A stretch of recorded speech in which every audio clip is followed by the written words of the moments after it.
Hello, my third grade friends. Welcome to our context clue lesson. So today we're going to take notes on being a context clue detective. So what do we do or what do we use to help us when we are figuring out context clues? So you need your context clue detective notes here and a pencil. And we are going to get started. So I'm going to zoom in on this so you don't have to look at all of this at one time here. And we're going to start in the upper right-hand corner. So one of the ways that we help to figure out meanings of words in a text is by inferring, or what we call make an inference. And when we infer or we make an inference, we use our background knowledge. That means what's already in your brain. What is it you already know, plus clues from the text?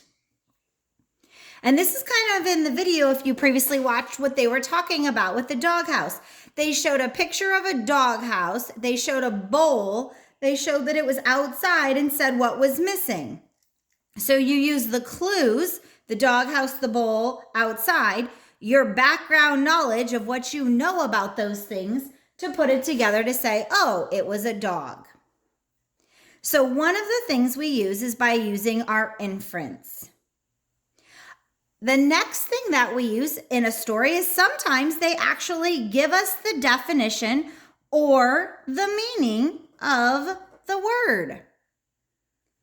They have clue words like or, is, were, and are right after or before the word. So let's look at this example. The marsh or swamp was a wet and muggy place. The word I wasn't sure of is marsh, and right here they say or a swamp. So they gave me the definition of the word marsh by saying or swamp. Now I know what a marsh is. It's like a swamp. They also sometimes give you clues or examples. And in here, they even gave me a definition of it's a wet and muggy place. That also is giving me the definition or the meaning. The next thing that we sometimes use is word parts. And we've been working on this with our wow word all year. We think to ourselves, does this word have a prefix or a suffix? And we know what that means. It comes in front of the base word or at the end of the base word to change our meaning.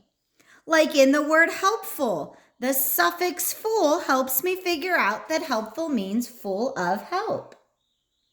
For rewrite, the suffix or prefix re means again, so rewrite would mean to write again.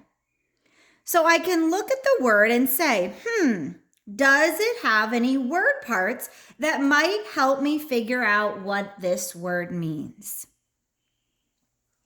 The next thing that we might use as a context clue detective are antonyms. And again, we've been talking about this with our vocabulary word. Antonyms would be the opposite. Do they give me the opposite meaning in the sentence? She knew the cup wasn't fragile when she felt the sturdy handle and thick sides. So if something isn't fragile, the opposite of it would then be sturdy. Or if something isn't sturdy, it would be fragile. So within this sentence, they're giving me the opposite meaning to help me figure out that unknown word. Well, if they don't give me the antonyms, sometimes they give us the synonyms, which are those words that mean the same. The fox raced swiftly through the forest. He quickly chased his prey. So in these two sentences, the words swiftly and quickly are synonyms. Well, I know what quickly means because it's fast. If quickly means fast, and in both sentences I'm talking about the fox racing, then swiftly would also need to mean quick. The other thing is a lot of times they're going to give us examples or key words that are in the text. Here it says a device such as a phone or MP3 player can be expensive. Well, the word is device, and if I didn't know what a device was, I might see the words such as, and then it's listed, a phone or MP3 player. Now I know a device is something I hold in my hand and I use. So they might have words that say such as, or they might say like.